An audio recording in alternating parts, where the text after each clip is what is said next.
Mumtaz TV bersama menegakkan sunnah. Alhamdulillahi wa kafa. Segala puji bagi Allah, dan cukuplah pujian dan pujaan itu hanya diperuntukkan kepadanya. Dialah Allah Azza wa Jalla Ar-Rahman Ar-Rahim, Al-Malik Al-Quddus, Al-Alimul Hakim. Dialah Allah yang menghidupkan dan mematikan. Dialah yang memberikan rezeki, dan kelak kepadanya kita akan kembali.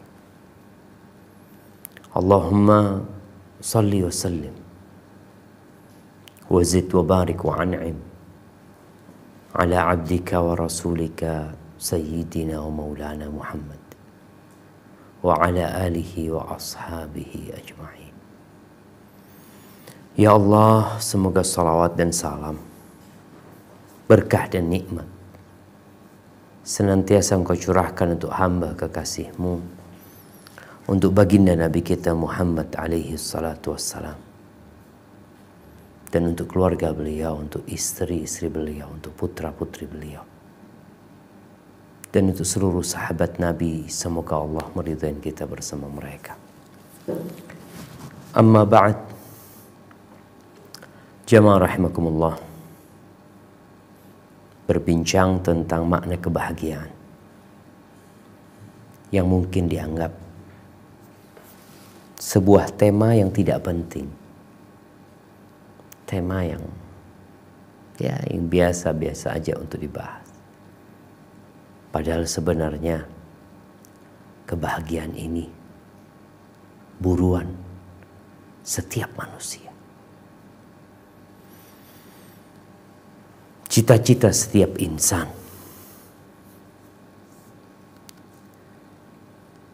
Di mana seorang yang menjadi presiden, dia pun ingin hidup bahagia. Seorang yang menjadi menteri, seorang yang menjadi dokter, seorang yang menjadi atlet atau menjadi artis, atau seorang yang menjadi rakyat jelata yang hidup penuh dengan perjuangan dan pengorbanan, dia pun mencari kebahagiaan. Namun tidak sedikit manusia yang salah tempat berburu kebahagiaan. Karena dia nggak ngerti apa itu kebahagiaan. Apakah yang tertawa dan tersenyum itu pertanda dia sedang bahagia? Belum tentu.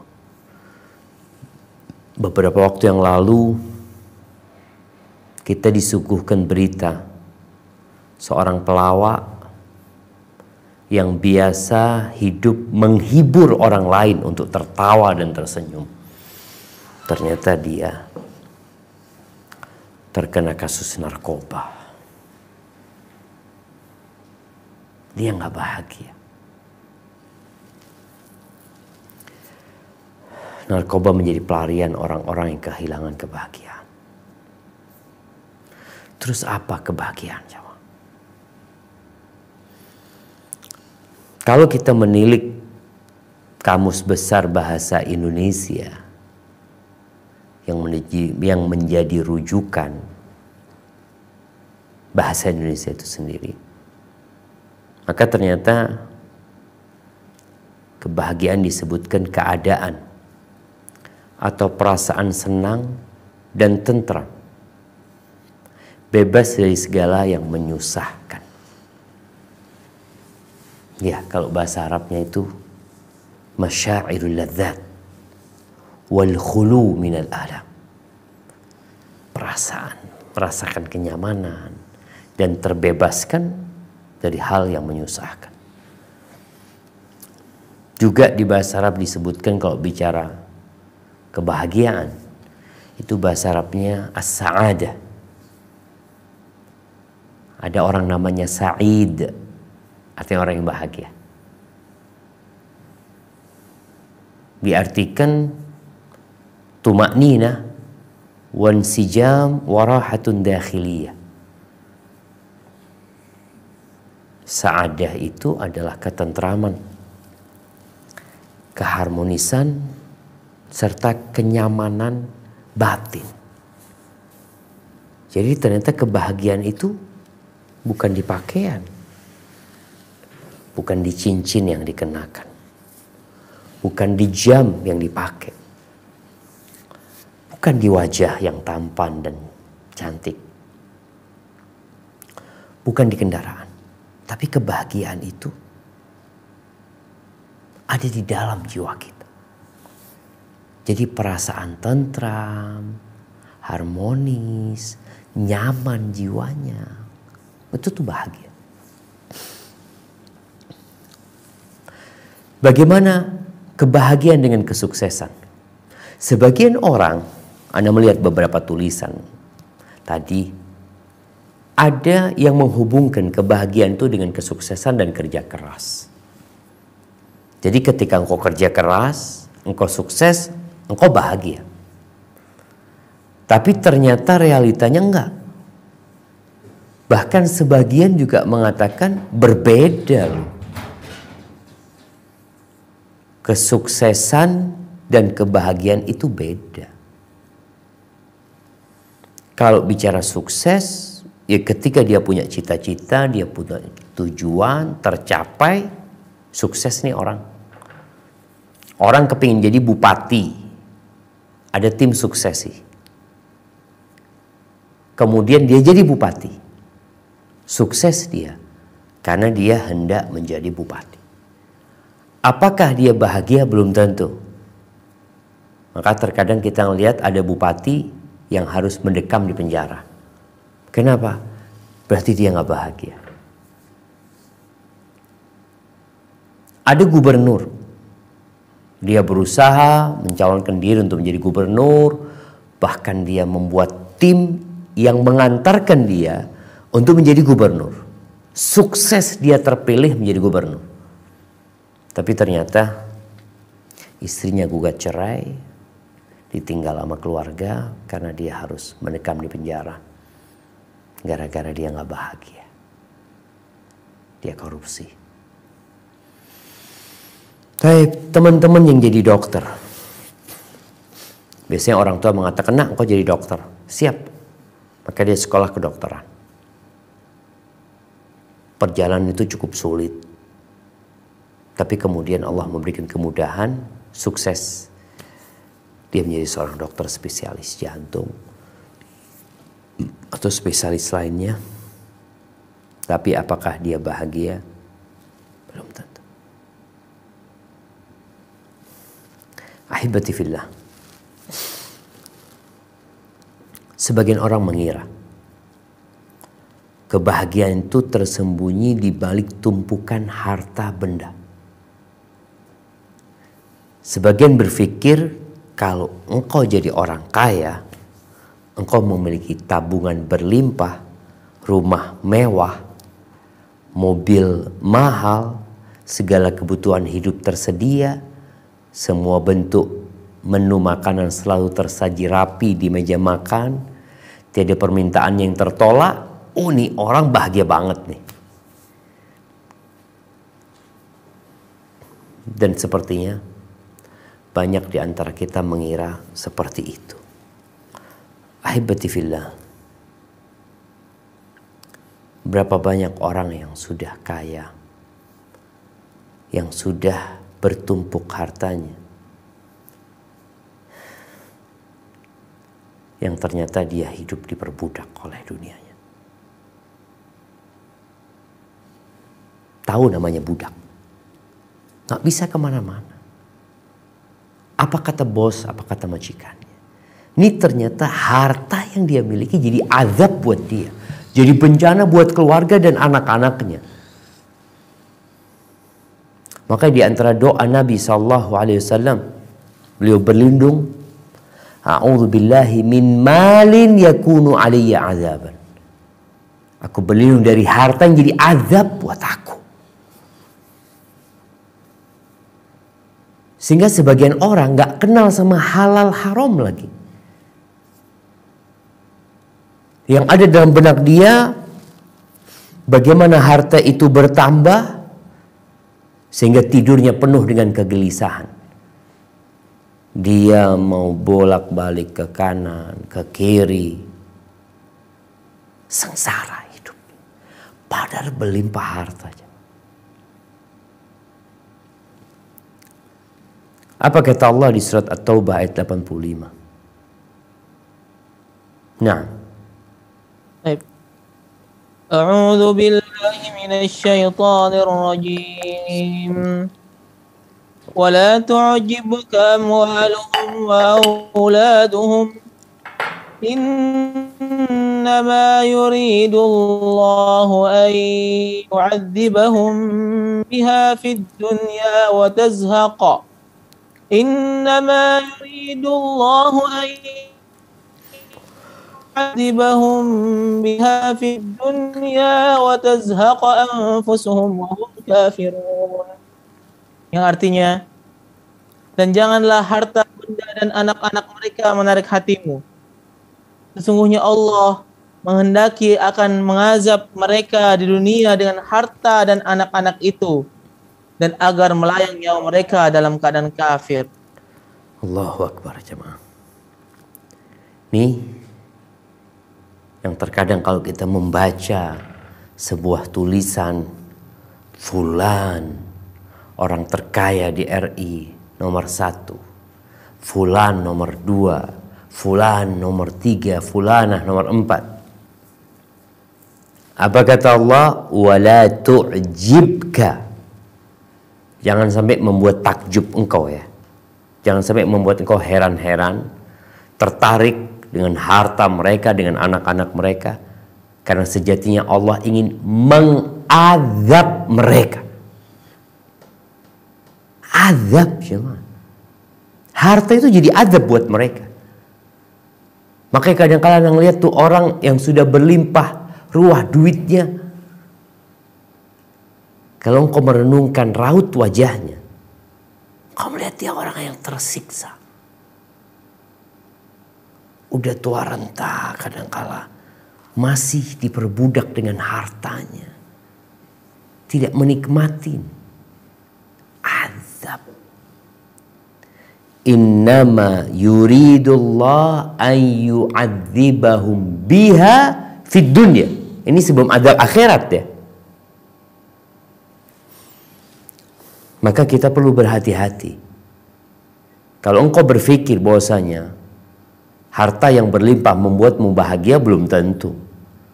Bahkan Allah menyebutkan harta itu menjadi azab buat mereka dalam kehidupan dunia. Terus di mana letak kebahagiaan? Mungkin di kedudukan, kekuasaan, jabatan yang tinggi. Makanya kita lihat kadang-kala orang udah kaya raya masih rebutan jadi pejabat. Rebutan menjadi bupati, rebutan menjadi gubernur, rebutan jadi presiden. Ada apa? Ya mungkin mereka berpikir, kalau harta yang dikumpulkan tidak memberikan kebahagiaan, mungkin di sini letak kebahagiaan. Ada orang kaya, ada orang jadi pejabat. Biasanya pejabat tuh ya dihormati di mana-mana, disambut kedatangannya, ada bodyguard. Alhamdulillah. Yahdikumullah yuslih balakum. Kalau sudah menjadi pejabat, ya perintahnya tidak ada yang menghalangi. Dan itu mungkin yang menyebabkan tadi banyak orang-orang kaya yang rebutan jadi pejabat. Boleh jadi dia ingin harta, boleh jadi enggak, harta dia udah banyak gitu loh. Dia udah cukup hidupnya. Bahkan untuk 7 turunan dan 7 tanjakan serta 7 belokan cukup harta dia. Kenapa dia berambisi untuk menjadi penguasa? Ya, mungkin dia berharap dengan itu dia bahagia. Sehingga kalau nggak berhasil ya, kadang-kala ada sebagian yang stres sampai gila. Jadi, ahibbatifillah, enggak.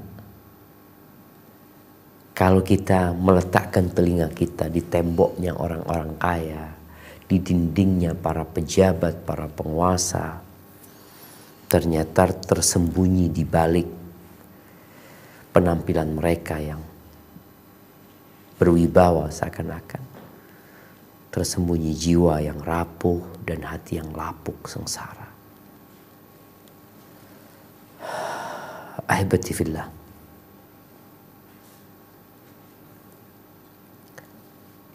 bagaimana dengan popularitas? Yang sekarang nih semua orang bisa populer. Dengan handphonenya, dulu kalau mau jadi orang terkenal tuh sulit banget ya. Karena sarana untuk menjadi populer tuh dikit. Ada bioskop. Jadi harus menjadi bintang film. Baru dikenal sama orang. Lalu kesini.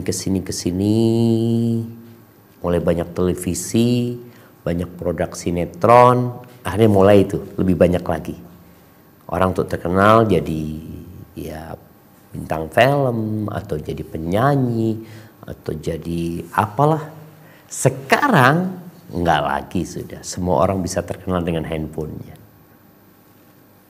Semua orang bisa mengenalkan dirinya kepada umat manusia tanpa sarana apa-apa. Pas handphone, Instagram, dia mau jadi selebgram, dia mau jadi YouTuber, bisa terkenal. Tapi apakah kalau engkau terkenal, banyak followermu, banyak pengikutmu, banyak warganet dan netizen yang memberikan like kepadamu, banyak komentar-komentar yang isinya pujian dan sanjungan, lalu engkau menjadi orang yang bahagia? Seperti itu? Enggak, jemaah. Kita kalau mau jujur ya, cobalah tanya sama mereka. Apakah popularitas mereka membuat mereka bahagia? Membuat mereka kaya? Iya. Tapi kita udah sampaikan, enggak. Harta itu bukan kunci kebahagiaan. Bahkan dapat menjadi azab. Ahibati fillah. Sekarang nih banyak warga Indonesia yang gandrung sama Korea Selatan ya, Korsel. Bahkan menjadi percontohan seakan-akan ya, bagaimana mereka produktif, bagaimana menunjukkan mereka orang-orang yang sukses, yang bahagia, yang gembira. Padahal Ana baru baca tadi sebelum masuk ke sini. Ternyata berdasarkan database statistik ya, Health Statistik 2021 yang dikeluarkan bulan Juli tahun lalu, di Korea itu jumlah bunuh diri terbesar pertama di dunia. Bayangin. Kita berpikir orang-orang kalau melihat ya perfilman di sana, oh mereka orang-orang yang bahagia. Bahkan pemain-pemain film juga banyak yang bunuh diri. Mengakhiri hidup. Orang yang bahagia nggak kepingin mati. Dia ingin melanjutkan kebahagiaan dia. Dia merasakan sesuatu yang membuatnya ingin hidup kekal dan abadi di sini. Tapi kalau dilihat ternyata mereka bunuh diri. Ada apa jemaah? Ada apa sebenarnya? Hibati fillah, ada masalah. Rapuh jiwa mereka. Kebanyakan mereka hanya pemain lakon. yang harus menghiasi senyumnya karena ada kamera. Karena ada fans yang melihat. Padahal kebanyakan mereka memiliki bos dan atasan yang menekan mereka untuk melakukan itu. Mereka hanya pekerja-pekerja untuk mendapatkan pundi-pundi harta. Tapi apakah dengan itu mereka bahagia? Enggak. Baca coba. Artis-artis Korea yang bunuh diri. Terus, apakah kebahagiaan itu ada di gelar akademik atau di karir? Sebagian orang berimajinasi bahwa dengan memiliki gelar akademik yang tinggi, maka akan mudah bagi dia meraih kebahagiaan. Ketika dia menjadi doktor, profesor, ketika jurnal yang dia tulis disitasi oleh banyak orang, kemudian dia diundang untuk berbicara di sana, di sini. Apakah kemudian dia bahagia? Coba engkau tanya. Terus bagaimana kebahagiaan dengan anak? Yang tatkala seorang menikah, dia berpikir kalau nggak punya anak tuh berarti kita nggak akan bahagia. Aisyah nggak punya anak, Zainab nggak punya anak, mereka. Ummu Habibah nggak punya anak. Banyak istri-istri Nabi nggak punya anak. Ya, kita tidak bisa pungkiri anak itu perhiasan kehidupan dunia. Tapi bukan berarti dengan punya anak engkau bahagia. Boleh jadi anak itu menjadi bencana buat orang tuanya. Dan boleh jadi menjadi faktor pelengkap kebahagiaan. Boleh jadi. Di surat Al-Kahfi yang sering kita baca ya, pada hari Jumat, Allah berfirman di ayat 46. Apa kata Allah Azza wa Jalla? A'udzu billahi minasy syaithanir rajim. Al-malu wal banuna zinatul hayatid dunya wal baqiyatus salihatu khairun 'inda rabbika thawaban wa khairun amala. Yang artinya, harta dan anak-anak adalah perhiasan kehidupan dunia.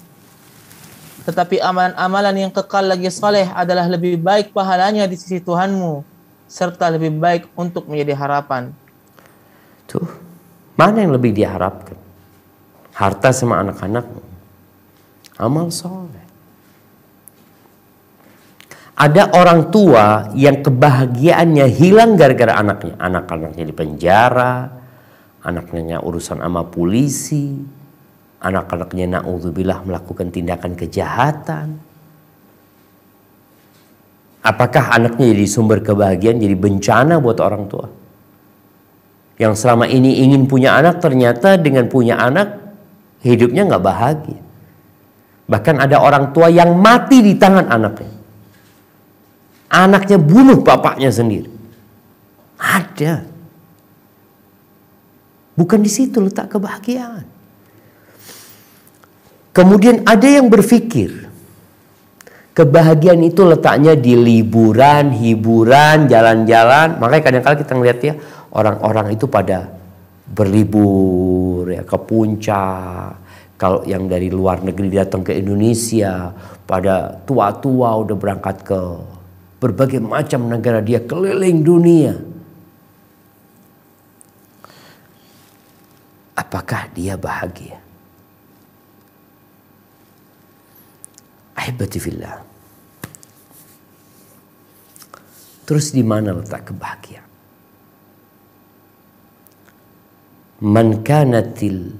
Man kanatid dunya hammahu ja'alallahu faqrahu baina 'ainai.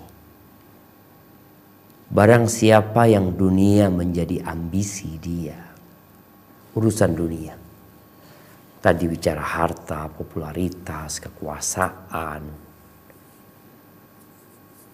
hiburan. Kalau ambisinya dunia, apa yang akan terjadi sama orang ini? Allah akan jadikan kefakiran itu di antara kedua matanya. Kemanapun dia pergi, dia buka berangkas besinya, yang ada takut miskin. Dia berangkat ke tempat usahanya, yang ada takut miskin. Masuk ke kantor tempat dia menjabat berkuasa, yang ada takut miskin. Ada di kedua matanya, gak berpisah dengan dia. Dia mau tidur, mau bangun tidur, mau makan, mau ke kamar kecil, keluar dari kamar kecil, mau naik mobil, mau turun dari mobil, mau keluar masuk rumahnya. Ja'alallahu faqrahu baina ainai. Allah jadikan kefakiran di antara kedua matanya. Dia hidup tersiksa. Kalau ambisi dia dunia, dunia ini tidak lebih dari satu sayap nyamuk. Artinya sesuatu yang sangat hina sekali yang diperebutkan oleh 8 miliar manusia. Padahal dia tidak lebih dari satu sayap nyamuk. Berapa orang yang rebutan? 8 miliar manusia. Berebut sesuatu yang lebih hina daripada satu sayap nyamuk. Allah akan jadikan kefakiran di antara kedua matanya. Wa farraqa alaihi syamlah. Urusannya dicerai-beraikan. Jadi kepikiran ini, kepikiran itu. Khawatir dengan ini, takut dengan yang ini. Gimana akan bahagia? Tadi kita bicara kebahagiaan itu adalah tumaknina. Kebahagiaan itu adalah ketentraman, kedamaian, keharmonisan, rahat jiwanya. Sedangkan Nabi SAW mengatakan wasyattata alaihi syamlahu, urusannya dicerai-beraikan. Pikiran dia kemana-mana, cabang sana, cabang sini, ke rumah nggak ada istirahatnya. Namanya orang kalau tersiksa jemaah. Ada orang di penjara, kelihatan dia sedang di penjara.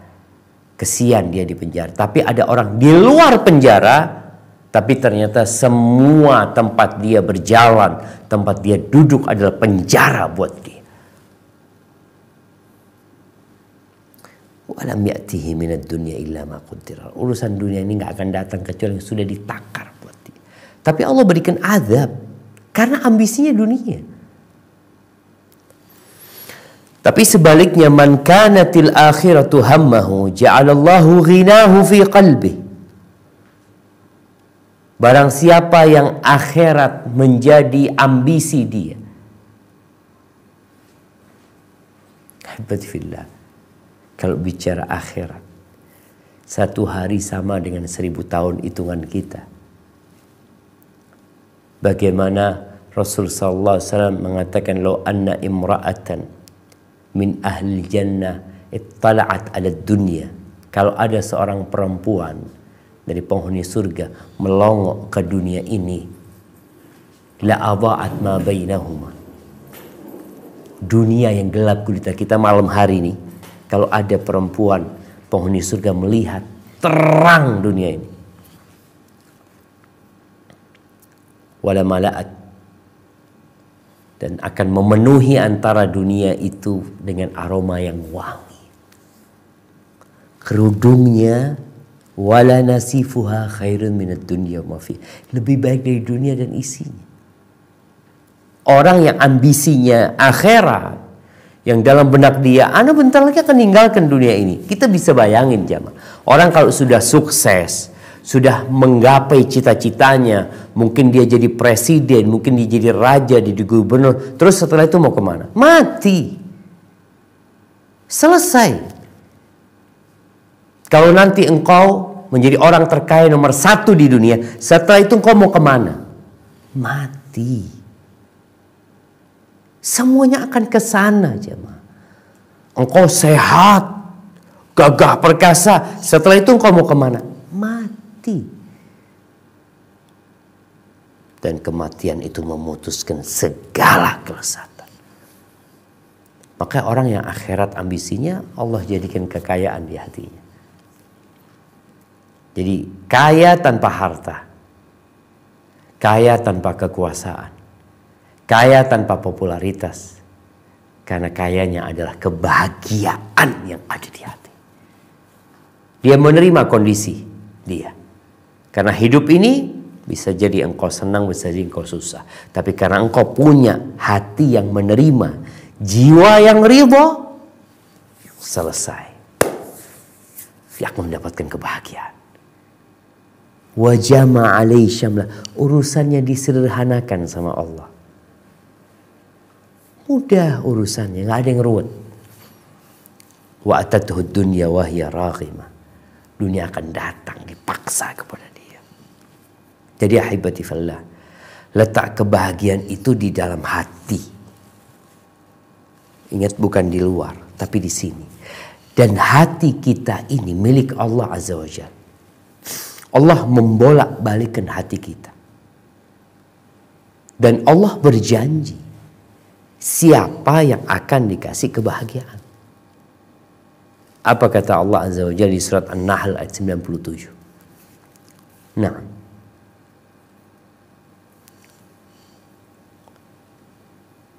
A'udzu billahi minasy syaithanir rajim. Ayat 97. Man 'amila salihan min dzakarin aw untha wa huwa mu'min falanuhyiyannahu hayatan thayyibah wa lanajziyannahum ajrahum bi ahsani ma kanu ya'malun. Yang artinya, barang siapa yang mengerjakan amal soleh, baik laki-laki maupun perempuan dalam keadaan beriman, maka sesungguhnya akan kami berikan kepadanya kehidupan yang baik, dan sesungguhnya akan kami beri balasan kepada mereka dengan pahala yang lebih baik dari apa yang mereka telah kerjakan. Allahu Akbar. Coba kita renungkan satu persatu kandungan ayat ini. Man amila sholihan. Barang siapa mengerjakan amal soleh, amal kebajikan. Amal soleh itu amalan yang ikhlas lillahi ta'ala, sesuai dengan ketentuan dan ajaran Rasulullah SAW. Itu amal soleh. Siapa yang mengerjakannya, min dzakarin au untha, baik dilakukan oleh laki-laki atau perempuan, wa huwa mu'min. Ini ada syarat. Dia mengerjakannya dalam kondisi beriman. Karena kita melihat ada orang-orang berbuat kebaikan, berbuat kebajikan, menolong orang lain, tapi tidak beriman. Orang-orang kafir. Bukankah kita melihat ada orang-orang kafir yang suka membantu, suka menolong? Iya. Suka berdonasi? Iya. Bahkan donasinya miliaran sampai triliunan? Iya. Allah sebutkan di sini dia beramal soleh, beramal kebajikan dengan syarat dia beriman. Wa huwa mu'min. Balasannya apa? Falanuhyiyannahu hayatan thayyibah. Kami akan menghidupkan dia dengan kehidupan yang baik di dunia, di alam barzakh dan di akhirat nanti. Ini janji Allah Azza wa Jalla. Ini kebahagiaan yang dijanjikan oleh pencipta langit dan bumi, pemilik jiwa kita dan pemilik jantung kita. Dan nanti di akhirat jangan ditanya, Allah akan berikan balasan yang lebih baik dari apa yang mereka kerjakan. Akhirat lain lagi sudah. Jadi kebahagiaan itu berhubungan dengan iman dan amal soleh. Iman ini naik turun.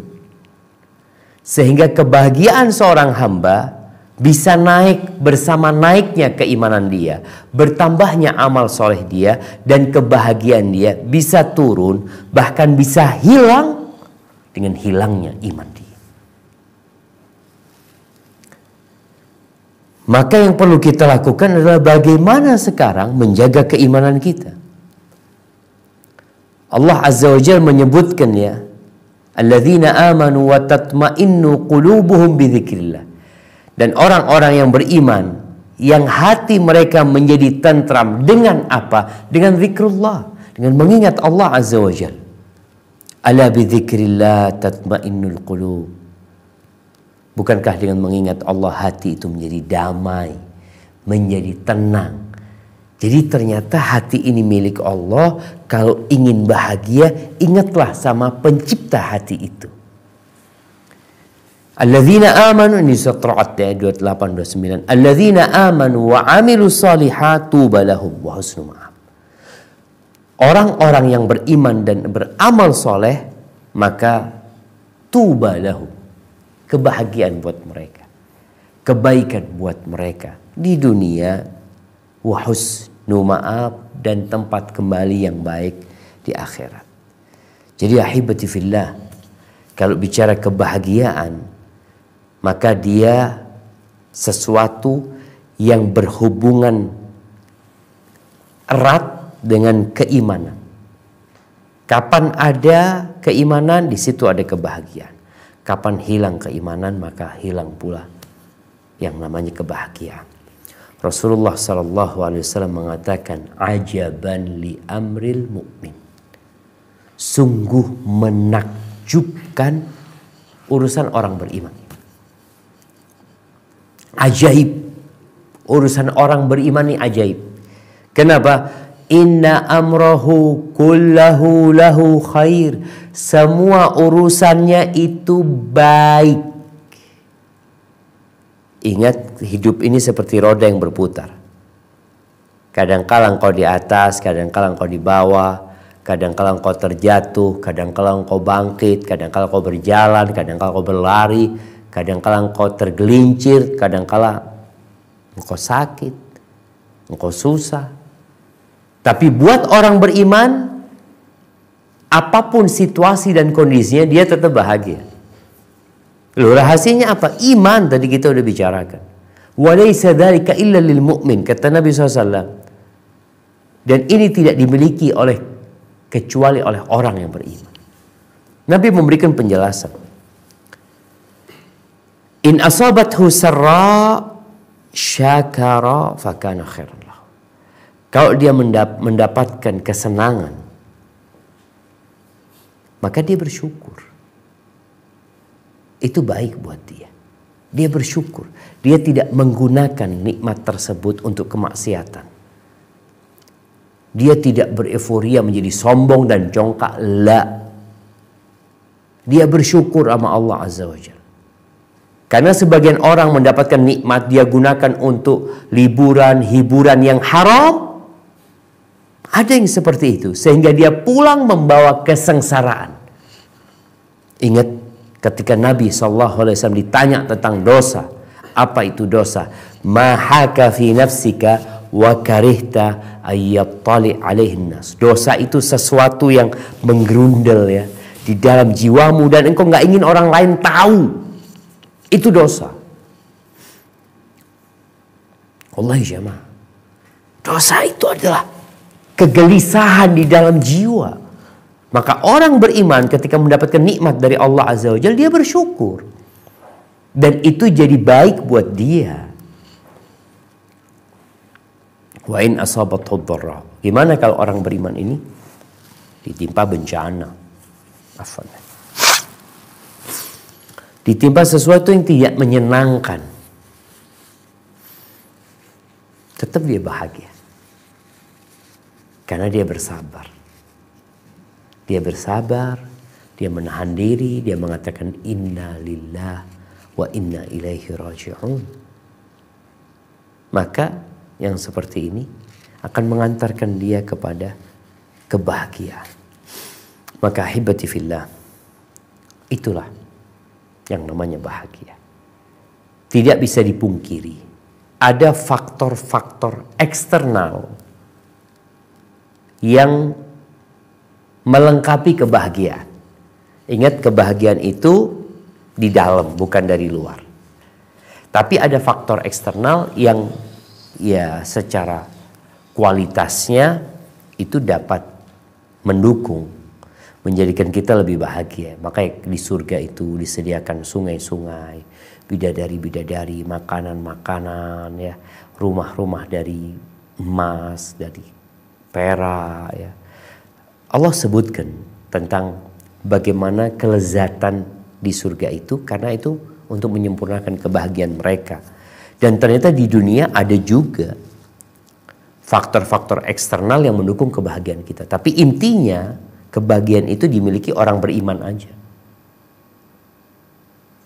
Karena Allah udah janji gitu.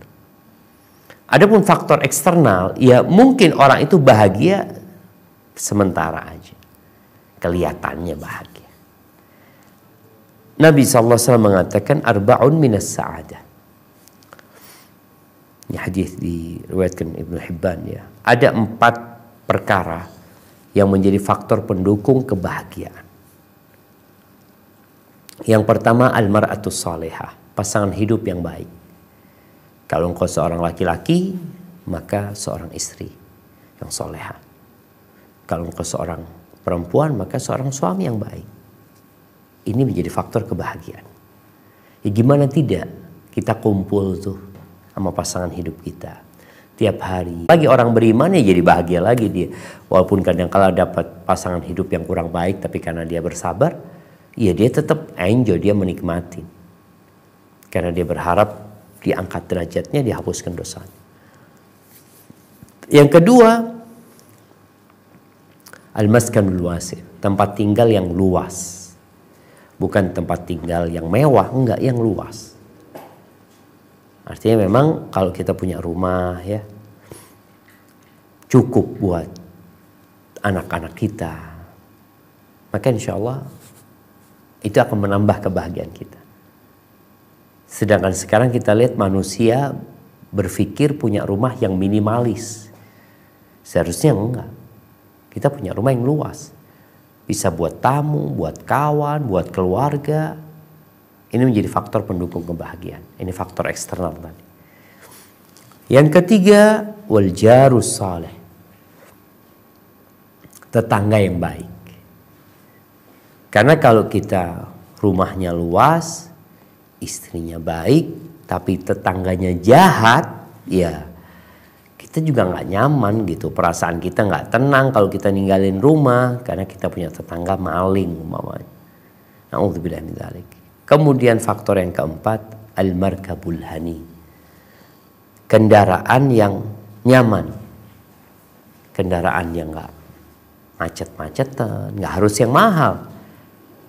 Kalau kendaraannya utang, ya belum bahagia dia. Karena utang ini akan meninggalkan kegundahan dan kegelisahan di hati.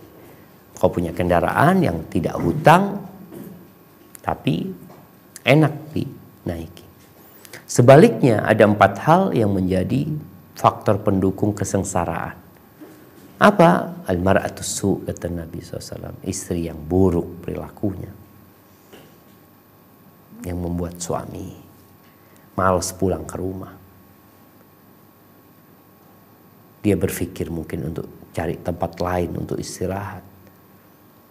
Wal jarusu, tetangganya buruk juga, istrinya jahat, tetangganya jahat, kendaraannya mogok-mogokan, rumahnya sempit. Kalau rumahnya luas kan dia lagi nggak nyaman sama istri, dia cari kamar lain dia bisa istirahat. Tapi rumahnya sempit, udah sekamar sama dia, nggak bisa cari tempat lain. Ini faktor yang bisa mengambil kebahagiaan kita. Yang terakhir, ahibati fillah, bicara dunia, ya kita butuh lah, nggak bisa dipungkirin seorang manusia yang hidup di dunia, dia butuh biaya untuk kehidupan ini. Rasulullah SAW dalam hadis riwayat Tirmidzi, beliau mengatakan, man asbah minkum aminan fi sirbihi. Barang siapa di antara kalian merasa aman, tentram di tempat tinggalnya, tempat tinggal dia, mu'afan fi jasadihi, sehat badannya, nggak sakit-sakitan. indahu qutu yaumihi. Dia punya yang dia makan hari itu. Kebutuhan makan, orang kan butuh makan. Untuk hari itu dia sudah punya. Jadi dia tidak terbebani pikiran untuk hari itu. Apa kata Nabi SAW? Faka'annama hizat lahud dunya bihadafiriha. Seakan-akan dunia dan ekornya semua dikumpulkan buat dia. Ini tentunya ketika dia beriman ya. Dia tidak memandang kepada yang di atas dia. Dia selalu memandang kepada yang di bawahnya. Dia ridho dengan karunia Allah Azza wa Jal. Tapi yang jelas semua kembali kepada iman. Barakallahu fiik. Mungkin itu yang dapat Anda sampaikan. Kurang lebihnya mohon maaf. Kita mungkin masuk ke sesi tanya jawab. Anda kembalikan ke moderator, kepada Ustaz Luqman. Jazakumullah khairan. Baik, jazakallah khairan Ustaz atas ilmu yang disampaikan. Masya Allah sangat bermanfaat sekali. Kemudian kita lanjut lagi. Untuk pertanyaan. Silahkan yang ingin bertanya untuk raise hand, yang ingin bertanya langsung kepada Ustadz. Untuk raise hand, tekan tombol raise hand dan nanti kita akan milih yang akan bertanya langsung. Tapi sebelum itu kita akan membacakan pertanyaan yang sudah masuk dari para jamaah sekalian. Pertanyaan pertama, semoga Ustadz dan tim kajian dirahmati oleh Allah Subhanahu wa taala. Bertanya, apa yang harus Anda lakukan untuk kebahagiaan dunia dan akhirat? Karena semenjak suami Anda meninggal, saya sudah tidak bahagia lagi di dunia. Tapi saya sudah ikhlas dengan kepergian almarhum. Seperti hilang dunia. Mungkin cara Allah menguji saya dengan kehilangan suami. Healingnya setiap bulan sekali ziarah ke makam suami. Apa yang Anda lakukan untuk meraih kebahagiaan dan ridhonya Allah, dunia dan akhirat, agar bisa berkumpul dengan suami lagi? Tafadhal Ustaz. Masya Allah, barakallahu fiik. Nah, mahibati fillah. Kesedihan itu sesuatu yang dapat menghapuskan dosa kita dan mengangkat derajat kita. Allah Azza wa Jal berjanji akan menguji kita. Yang salah satu bentuk ujiannya, وَلَنَبْلُوَنَّكُمْ بِشَيْءٍ مِنَ الْخَوْفِ وَالْجُوعِ وَنَقْصٍ مِنَ الْأَمْوَالِ وَالْأَنْفُسِ وَالثَّمَرَاتِ وَبَشِّرِ الصَّابِرِينَ. Kehilangan orang-orang yang dicintai. Tapi buat orang beriman, maka kebahagiaan dia akan tetap bersama dia. Karena dia beriman. Dia yakin bahwasanya takdir Allah itu adalah yang terbaik buat dia. Makanya tadi kita membacakan hadis yang diriwayatkan Imam Bukhari ya, berkaitan dengan ajaban li amril mu'min ya. Sungguh menakjubkan, urusan orang beriman ini menakjubkan sekali. Apapun kondisinya baik dia. Kalau dia kehilangan kebahagiaan dia di dunia, maka ada masalah dengan dia. Bukankah kebahagiaan itu dengan beriman kepada Allah Azza wa Jalla? Ini bicara di dunia. Dengan engkau beramal soleh, setiap engkau bertambah amalanmu, disitulah bertambah kebahagiaan. Kadang-kala sebagian berpikir kalau mati selesai urusannya. Boleh jadi memang engkau ketika meninggal dunia akan mendapatkan nikmat. Tapi sebaliknya itu pun mungkin terjadi. Maka nasihat ana buat ukhti yang bertanya, ingat kebahagiaanmu itu berada dalam keimanan. Bukan karena suamimu. Suami meninggal dunia, anak meninggal dunia, orang tua meninggal dunia, tapi engkau beribadah kepada Tuhan yang hayyun la yamut. Allah yang maha hidup dan tidak mati. Sebagian berpikir dengan mengingat suaminya akan bahagia. Enggak. Tadi kita bacakan firman Allah di surat Ar-Ra'd, ala bi dzikrillah tatmainnul qulub. Dengan mengingat Allah, engkau akan bahagia. Tapi kalau engkau mengingat suami, yang ada engkau sengsara. Dan sekarang engkau merasakan penderitaan itu. Seakan-akan udah nggak ada lagi kebahagiaan. Maka ingatlah Allah Azza wa Jalla. Ingatlah Allah Ar-Rahman. Engkau mungkin berpikir suami anak itu baik Ustaz. Suami anak itu gini gitu. Ketahuilah Allah lebih baik daripada suamimu. Maka hendaklah engkau mulai mengingat suami hanya sekedar untuk mendoakan dia. Tapi engkau lebih banyak untuk mengingat Allah Azza wa Jalla. Sisa umurmu jadikan untuk mendekatkan diri kepada Allah Azza wa Jalla. Jadi hubungan antara kebahagiaan dengan iman itu sangat erat sekali. Imanmu bertambah, kebahagiaanmu bertambah. Imanmu berkurang, kebahagiaanmu berkurang. Kalau tadi kebahagiaanmu berkurang, berarti imanmu sedang berkurang. Kalau kau mengatakan, aku nggak bahagia di dunia, ada apa? Ada masalah dengan keimanan. Ketika aku beriman kepada Allah Azza wa Jalla, subhanallah, Allah mengatakan, ma asaba min musibatin illa biiznillah. Tidak ada satupun musibah yang menimpa melainkan itu dengan izin Allah. Wa man yu'min billahi yahdi qalbah. Barang siapa yang beriman kepada Allah, maka Allah akan berikan petunjuk kepada hati dia. Dia akan tenang, dia akan mengatakan inna lillahi wa inna ilaihi rajiun. Aku bakal balik. Maka hendaklah engkau manfaatkan sisa umurmu ini yang nggak tahu masih sisa berapa. Boleh jadi sisa 1 tahun, sisa 2 tahun, bisa jadi sisa 20 tahun lagi engkau baru meninggal dunia. Apakah engkau mau kehilangan kebahagiaan 20 tahun? Sedangkan doamu mengatakan Rabbana atina fid dunya hasanah wa fil akhirati hasanah wa qina adzabannar. Hadza wallahu a'lam bissawab. Baik Ustaz, jazakallah khairan Ustaz atas jawabannya. Kemudian yang ingin bertanya langsung ada nih Ibu N, yang pakai inisial N. Silahkan. Assalamualaikum Ustaz. Waalaikumsalam warahmatullahi wabarakatuh. Ya, jelas. Ahlan wa sahlan. Assalamualaikum, saya izin bertanya Ustaz. Cara menanggapi kalau suami yang peminum khamr itu bagaimana Ustaz? Sedangkan saya udah coba berusaha menasehatinya, tetapi suami masih terus melakukan hal yang sama Ustaz. Apakah sejak sebelum menikah dia seperti itu?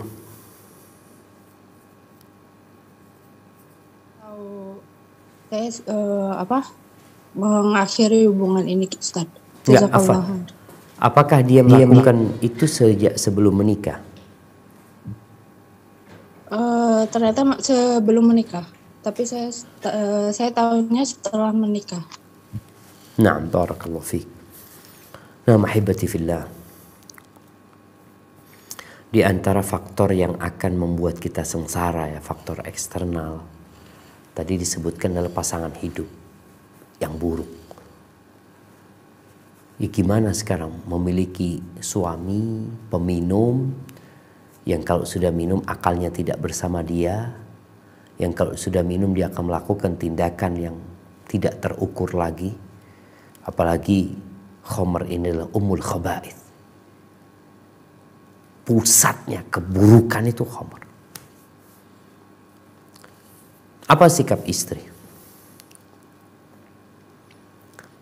Yang pertama, mohonlah ampun sama Allah Azza wa Jalla. Karena sejatinya wanita yang baik-baik itu untuk suami yang baik-baik. Boleh jadi memang ini ujian buat engkau. Boleh jadi ketika engkau menikahi dia atau menerima lamaran dia, engkau kurang teliti. Dan boleh jadi memang tidak melihat kepada agama dan akhlak. Maka nasihat ana, mohon ampun sama Allah Azza wa Jalla, beristighfar ya. Kemudian ia berusaha untuk menasihati suami. Kalau engkau tidak mampu memberikan nasihat, mungkin engkau bisa ngobrol sama orang tuanya, sama keluarganya. Tapi kalau nanti mentok ternyata usahamu tidak memberikan hasil, maka solusinya adalah gugat cerai. mungkin dengan engkau menggugat cerai, dia berubah. Dia menjadi baik, dia berhenti. Karena kalau dibiarkan, ini akan menjadi bencana buat engkau dan buat anak-anak nanti. Dan seorang wanita yang berkumpul sama suaminya karena Allah, berpisah sama suaminya karena Allah, maka Allah akan memberikan solusi buat segala masalah dia. Artinya umpamanya ada dua orang nih yang menikah. Yang mereka menikah karena melihat kepada ketaatan pasangannya. Setelah menikah, ternyata di tengah jalan salah satu di antara mereka menyimpang dari jalan kebenaran. Maka di sini terpaksa mereka berpisah. Dan ketika berpisah karena Allah, wa man yattaqillah yaj'al lahu makhrajan. Barang siapa bertakwa kepada Allah, pasti Allah kasih solusi. Pasti Allah kasih solusi. Wa yarzuqhu min haitsu la yahtasib. Dan Allah akan memberikan rezeki dari arah yang tidak disangka-sangka. Sebagian perempuan, dia nggak ingin bercerai. Nanti gimana kata orang, Ustaz? Kasihan sama anak-anak kalau orang tuanya berpisah. Tapi dia lupa bahwasanya Allah murka ketika dia harus tetap bersama pasangan yang melanggar aturan Allah, meninggalkan perintah Allah Azza wa Jalla. Maka seharusnya kita menitipkan rumah tangga kita kepada Allah Azza wa Jalla. Wa man yatawakkal 'ala Allah fahuwa hasbuh. Ini bicara iman lagi. Barang siapa bertawakal kepada Allah, dia yakin sama Allah, dia menyerahkannya kepada Allah, Allah akan mencukupi dia. Allah akan cukupi dia. Innallaha balighu amri. Qad ja'alallahu likulli syai'in qadra. Allah akan menyampaikan kepada urusannya, semua sudah ada ketentuannya. Kita tinggal nunggu keputusan Allah Azza wa Jalla. Tapi yang jelas, yakinlah Allah akan memberikan solusi buat segala masalah kita kalau kita berpisah karena Allah dan berkumpul karena Allah Azza wa Jalla. Hadza wallahu a'lam bissawab. Ya Ustaz, jazakallahu khairan atas jawabannya. Kemudian pertanyaan selanjutnya,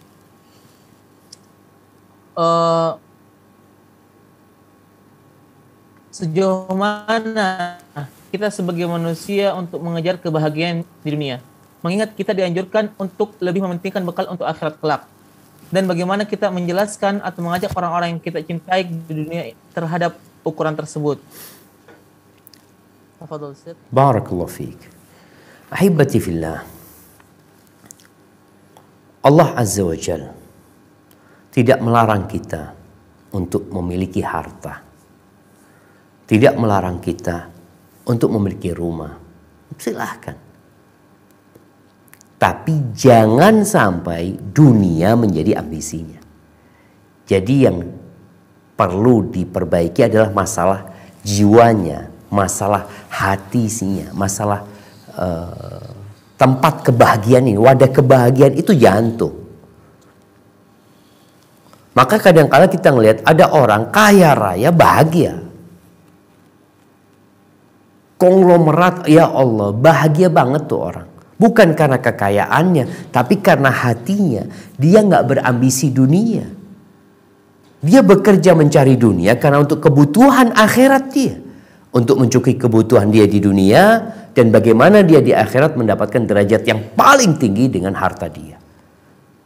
Jadi masalahnya bukan di hartanya, tapi masalahnya di ambisi. Karena orang yang ambisinya akhirat, dia akan selalu berpikir ketika mengumpulkan harta. Dia yakin nanti aku bakal ditanya loh tentang harta ini. Min aina iktasabtahu. Dari mana engkau mendapatkan harta ini dan kemana engkau infakkan. Pertanyaan itu akan ditanyakan kepada kita. Sehingga dia akan berhati-hati mengumpulkan harta. Jadi silahkan mengumpulkan harta, tapi jangan berambisi dunia. Karena sebentar kita. Tadi udah kita sampaikan. Engkau mau punya kekayaan sebanyak apapun, nanti bakal mati. Engkau mau berkuasa menjadi orang nomor satu di dunia, bakal mati engkau. Kita lihat Nabi Sulaiman meninggal dunia, Fir'aun meninggal dunia. Selesai semuanya. Jadi silahkan bekerja, silahkan mengumpulkan harta, tapi ingat untuk akhirat kita. Dunia, ya silahkan kita butuh. Kita perlu mobil, kita beli mobil. Kita perlu rumah, kita beli rumah. Sesuai dengan kebutuhan kita. Dan ketika seorang bekerja, jangan sampai niatnya untuk pamer. Karena siapa yang bekerja mencari harta ria'an wa mufakharatan, dalam rangka pamer, dalam rangka berbangga-banggaan, fahuwa fi sabilis syaitan. Kata Nabi SAW, orang yang seperti ini berada di jalannya syaitan. Maka jalanlah di jalan Allah Azza wa Jalla. Carilah harta untuk kebutuhan nafkah orang tua, anak, kebutuhan dirimu, tapi bukan untuk pamer dan bukan untuk berbangga-banggaan. Hadza wallahu a'lam bissawab. Na'am. Wallahu a'lam bissawab. Na'am. Ya Ustaz, sampai jam berapa ini Ustaz? Sampai lewat 15 insyaallah Ustaz Luqman ya. 9.15. Ya. Barakallahu fikum. Oke, selanjutnya kepada Ibu Nurlelawati, tafadhol untuk bertanya langsung.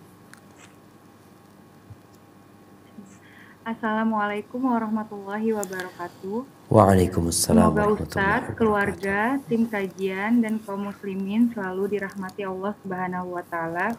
Amin ya Rabbal Alamin. Izin bertanya Ustadz, Tafadhali. Ana saat ini merasa punya beban soal pekerjaan yang membuat Ana kurang tenang. Dilihat dari kualitas Ana sendiri dan Ana merasa kurang cocok dengan partner kerja Ana. Lalu bagaimanakah cara yang baik untuk menyampaikan kepada kepala sekolah Ana, apakah Ana harus diganti posisinya atau teman kerja Ana? Ana merasa nggak enak untuk menyampaikannya Ustadz. Jazakumullahu khairan. Barakallahu fik. Naam, ahibati fillah.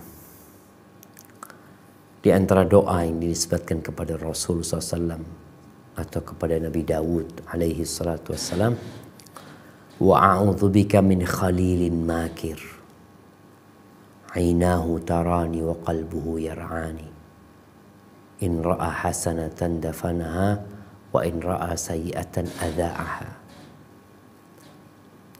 Ya Allah, aku berlindung kepadamu dari kawan dekat yang pandai bermakar, yang matanya selalu mengawasin aku, hatinya terus mencari-cari tentang aku ya. Kalau dia lihat kebaikan dia tutup-tutupin, kalau dia lihat keburukan dia sebarkan. Maka yang pertama engkau baca doa ini, minta perlindungan kepada Allah Azza wa Jalla. Terus gimana ketika merasa nggak nyaman ya dengan partner tempat kita kerja? Kalau partner itu partner bisnis ya kita tinggal pisah gitu, kongsi ya. Tapi kalau partner kerja ini di sebuah lembaga yang kita disandingkan bersama dia, ana rasa engkau bisa meminta arahan. Sebagaimana tadi bertanya kepada kita, tanya gimana kepada atasannya, ana kok kurang produktif ana kalau sama fulan, mungkin karena ana yang kurang bisa menyesuaikan ya. Jadi disampaikan lebih baik menyampaikan kekurangan kita. Bukan kita menceritakan kekurangan dia, enggak. Kita sampaikan ana yang kurang bisa menyesuaikan. Jadi ana takut ketika ana tetap bersama dia, ana nanti nggak produktif, ana nggak bisa menjalankan tugas dengan baik. Mungkin boleh jadi dipindah kayak atau ditukar bagaimana. Karena memang ketika kita bekerja dengan satu orang yang nggak cocok sama kita, hasilnya nggak akan maksimal. Kita juga nggak bisa totalitas. Jadi nggak ada masalah. Terus jemaah, kalau tetap Anda bekerja sama dia, umpamanya seperti itu, lihatlah kepada kelebihan dan jangan melihat kepada kekurangan.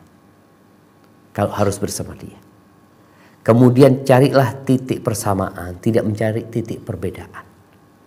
Karena kalau enggak, ya engkau akan menderita gitu.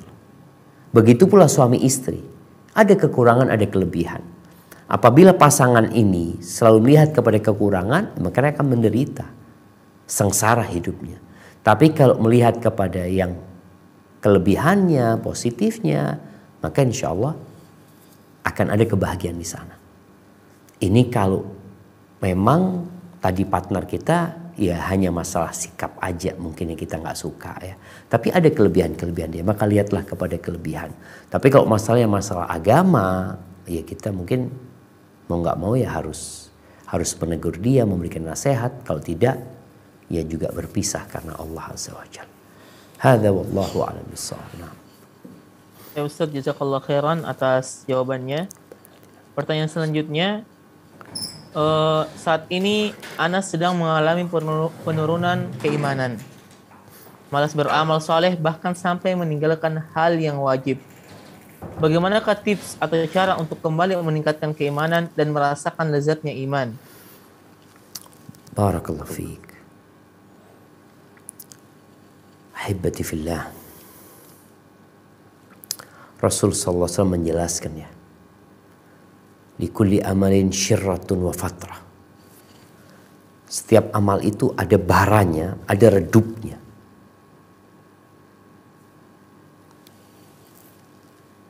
Itu wajar. Kalau orang yang ketika membara, biasanya dia semangat sholat malam ini dan itu. Tapi ketika redup, mulai loyo ibadahnya, maka usahakan jangan sampai meninggalkan yang wajib. Tapi kalau sudah yang wajib jebol, maka dia berada di titik yang memprihatinkan. Apa yang harus dilakukan? Beristighfar, mohon ampun sama Allah Azza wa Jalla. Karena terkadang kita ini mengikuti nafsu kita. Dan kita berpikir dengan mengikuti nafsu kita mendapatkan kesenangan, kita mendapatkan kebahagiaan. La. Apakah kita berpikir orang yang bersenang-senang, yang hidupnya santai, penuh dengan hiburan, happy-happy, dia berbahagia? La. Kita udah sampaikan dosa itu nggak nyaman di hati.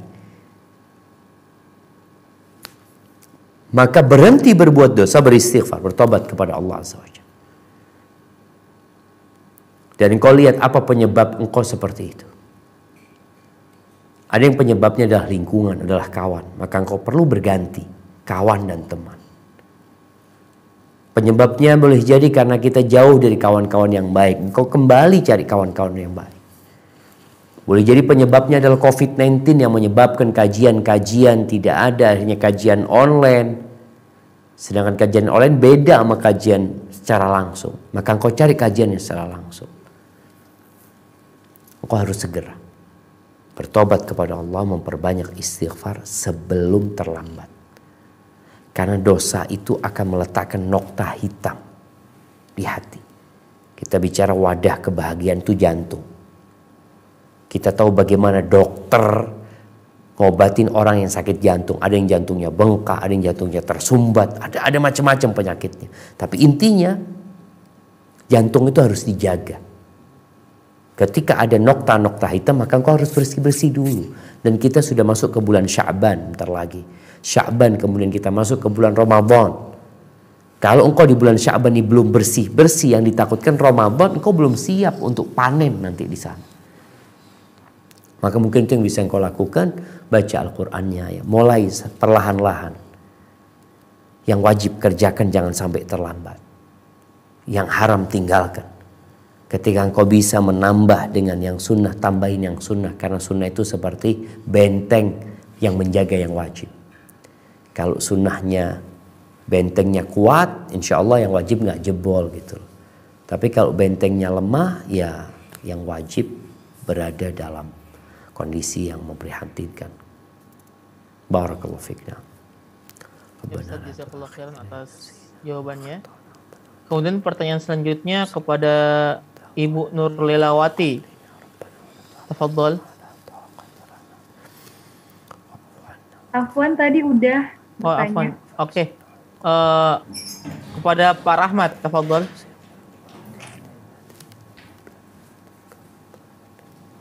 Barakallahu fiik atas kesempatannya, barakallahu fiik Ustadz atas ilmunya. Afwan ingin bertanya, Tafadhol. apakah benar ada yang menyebutkan dalam Al-Quran terkait dengan kebahagiaan di akhirat itu lebih baik dan lebih kekal dibandingkan di dunia, dan apakah ada hadis yang benar menyebutkan jika kita dimasukkan ke surga maka kita akan melupakan segala kesedihan di dunia yang pernah didapatkan sebelumnya. Barakallahu fiik. Masya Allah. Nah, ya ahibati fillah. perbandingan dunia dengan akhirat ini, Nabi SAW menyebutkan seperti seorang yang memasukkan jarinya ke samudra, kemudian dia mengangkat jarinya. Nah, Anda masukkan ke air ya. Kita lihat ada beberapa tetes yang jatuh. Nah, itu dunia dan samudra itu akhirat. Di setiap sholat Jumat, biasanya imam itu membaca di rakaat pertama, Sabbihisma rabbikal a'la. Di rakaat kedua, Hal ataka hadithul ghasyiyah. Di situ ada peringatan kita tentang dunia dan tentang akhirat.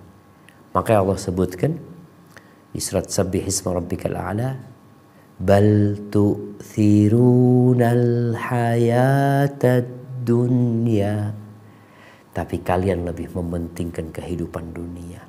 Wal akhiratu khairu wa abqa. Akhirat itu lebih baik dan lebih kekal. Kalau di dunia, engkau mau jadi orang terkaya di dunia, mati. Terakhir engkau mati. Mau jadi penguasa, mati. Mau jadi apapun, mati. Bakal mati jemaah. Mau jadi orang paling terkenal, paling banyak followernya, menjadi YouTuber paling handal, mati. Selesai. Itu dunia jemaah. Dan kematian itu memutuskan segalanya. Kemudian bicara tentang hadis. Dalam hadis yang sahih, Nabi SAW menyebutkan akan didatangkan orang yang paling susah hidupnya di dunia. Paling susah hidupnya. Mungkin sebagian kita merasa anak paling susah. Ada yang lebih susah dari kita. Ini orang yang paling susah ini. Kata Nabi SAW, yughmasu fil jannati ghamsah. Dicelup di surga satu celupan. Satu masuk kemudian dikeluarkan. Bukan beberapa menit di surga, enggak. Lalu dia ditanya, hal ra'aita bu'san qat? Pernahkah kau melihat kesengsaraan dalam kehidupanmu? Hal marra bika bu'sun qat? Pernah lewat kesusahan, pernah lewat dalam kehidupanmu? Apa kata orang ini? Wallahi ya Rabbi, ma ra'aitu bu'san qat wala marra bi bu'sun qat. Enggak ada ceritanya ya Allah. Aku enggak pernah merasakan kesulitan. Selesai jamaah. Ketika masuk surga, lepas semuanya. Yang ada fiha ma tashtahihil anfus wa taladzul a'yun wa antum fiha khalidun. Di dalamnya ada segala yang diinginkan oleh jiwa dan disukai oleh mata. Dan yang lebih dari itu, kalian kekal selama-lamanya di situ. Tidak seperti dunia yang hanya terbatas. Barakallahu fiik. Mungkin sepertinya itu menjadi pertanyaan terakhir Ustaz Luqman. Jazakumullah khairan. Ana kembalikan ke Ustaz Luqman. Barakallahu fiikum. Wafikum barakallahu Ustaz. Jazakallah khairan atas ilmunya yang sudah disampaikan pada malam ini.